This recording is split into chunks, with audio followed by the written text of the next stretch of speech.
Because people get remarried and then run it back and then get out again. Brilliant. The first troop chief I had on his 5th. That's impressive. My business partner now is on his 3rd. Totally normal. Most guys have been divorced at least once. Wow. It's cost doing business. And a lot of that is because guys come in so young. Like, we did a thing where we didn't take any guys that were in the Navy prior. You had to come in basically off the street or straight out of college. We didn't want guys that had any fleet time. So you think the majority of the kids that show up are between 18 and 21, 22 years old? What do the majority of those guys do? They marry their high school sweetheart, some chick they met in college, some chick they met in San Diego, who's there on college, whatever. And then you move her to a place she's never been, no support system. And then you leave her there for an entire year by herself. You come back home, you're distant, you're not connected with her, and you just keep putting her through it over and over. She has 1 deployment, maybe 2, and she's like, I need for you to get out. He ain't getting out for you. No, he didn't even know your middle name, if we're being honest. Beat it. You get a divorce. Yep. It's like, you're not worth it right now. I'm on this speeding bullet train on my fingertips right now. I'm not jumping because of you. I'm not.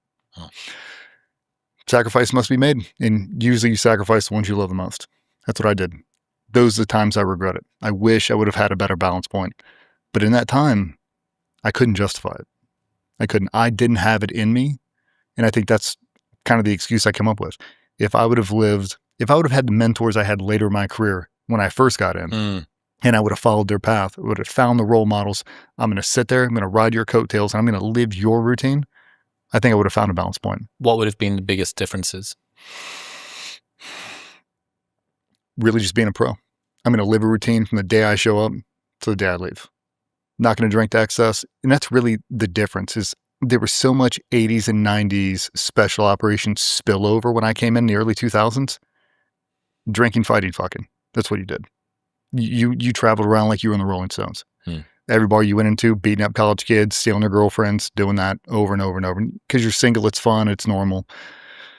But you're not training at full capacity. Like, we're training hard, and then we're going to burn this thing to the ground. Later on in my career, the guys that were they set the standard for the most lethal people you have never met in your life. 2 drinks in a single sitting.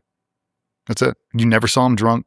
They never wore flip-flops. They beat the brakes off you 24/7, 365. They could always perform on demand, and they truly just lived it. Were they the best husbands and fathers? No. I hope they are now, but it certainly appeared that a lot of them had a balance point. But they had been living this professional life like a LeBron James or Kobe Bryant the whole time from 19 years old. Rock star life. Exactly. They were a monk. Like, you never saw them at the bar. They were never shit-faced. They never got a DUI. And they could send it. You don't need to say who it is. They might be active or out now. Who is the person what is the archetype of the person that's been most impressive to you? The single operator that you've seen, what are they like? Probably the most clonable. Oh, man, I can't even say that. Like, the best guy? I don't know how they are at home. You think you know how they are at home because of how they interact. Because you got to think, man, the majority of those people you spend a decade together with. New guys will come in and out, but most of the guys, I mean, you're spending 7 to 8 years unbroken just together. Hopefully you get to 10-year mark, and then you have to rotate out. And the best guy I have ever seen, the most well-rounded, in amazing shape, an amazing high school wrestler, transitioned over to MMA, an amazing skydiver, amazing shooter. Culturally, if you could mass produce and make 1,000 of him, I would press that button right now and I'd drop him on every corner of the earth. Just the best. But he lived that routine. His routine, and here's where you know the difference. Everybody, you talk to anybody who's ever worked with a SEAL, if we get overseas, we come to a new base, very first thing we ask for, where's the chow hall, where's the gym? Chow hall and gym. I'll figure out everything else after that. Chow hall, gym, where is it? Everybody shows up and everybody does a lift. Everybody. I don't care if you're a marathon runner, whatever. They all do fitness first thing in the morning, and then we focus on hard skills the rest of the day. That dude and a bunch of other guys would show up. They would get that lift in. They'd go straight over to Fight Club. They'd do Muay Thai or BJJ for an hour. They'd jump in a cryo chamber. They'd jump in a float tank. They'd get E-stim work done, soft tissue work. They'd go eat breakfast, then go upstairs to the 10 a.m. meeting. Then do CQB for a 4-hour block, eat lunch, another CQB for a 4-hour block, eat dinner, and go home and be a husband or father. They did that unbroken the entire time I've known them. Long before it was cool. Long before you could look at guys like Michael Phelps or Steph Curry for inspiration. They lived that routine unbroken Because you go on these pockets, like you go on these trips, shooting trips, jump trips, whatever. And we'll say you go to Arizona on a 3-week trip. The guys who hate jumping might do 50 to 75 jumps in 3 weeks. The guys who are really into it will do 250. They jump all weekend, 10, 12 jumps a day, every single day, unbroken. And they're just stacking their resume over and over and over. So when you call them, you're like, hey, I need for you to pull this off. There's no warm up. There's no mulligan. I can't go back and re-jock. Like I can just send it all day long. That's how they lived. And when you look at them, like, if I could just press the clone button and make 1,000 of you, I could do anything. Yeah. Like, you want to end the Iran Topple the war? regime. Done. Right there. That's a good question. question. It's over. That's a good question. For most conflicts, what is the number of special operators, tier 1 special operators that you need to be able to topple pretty much any regime in the world? How big's the regime? Let's say the size of it can't be Russia or China because that's going to be insane. Like the size of any normal mid-sized country with a like semi-competent military, like Middle Easty type stuff. It's not even really the operator, it's supporting assets. It's the helo pilots, it's the drone pilots, it's the air coverage overhead, it's everybody in between that makes the whole mechanism roll. But when we get off camera, I'll tell you how many guys there are. Mm-hmm. It's so very small. Like if people knew how small it was, they wouldn't even think it's cool. They're like, it can't be like that. Yeah. Like it's somewhere in between astronauts and F1. There ain't many, dude. I mean, there's not. If you look at the whole scope of the military, 0.0001%. Like we're not talking hundreds of people. It's very small. Wow. So when you get them in there, it's like, you don't need a whole lot. I mean, on your typical, I'm dating myself with Afghanistan and Iraq, but I mean, your typical assault on however many people in a 4-story compound, 12 people. 12 people, you can do anything. You don't need a lot. You just need 12 really badass dudes. They can get it done. Just let them loose. Who were you the day after you retired? Who were you the day after you retired? Lost and alone. I was coming off a pretty bad injury. I had a really cool transition. Got out on a Friday, and on Monday morning, I was starting a contract with the Air Force. 3 weeks before that, I'd been electrocuted. So went through a bunch of surgeries and got really... You've been electrocuted? Oh, God, have you not heard that fucking story? No, tell me the story. God. Okay. I get in a bad jump accident.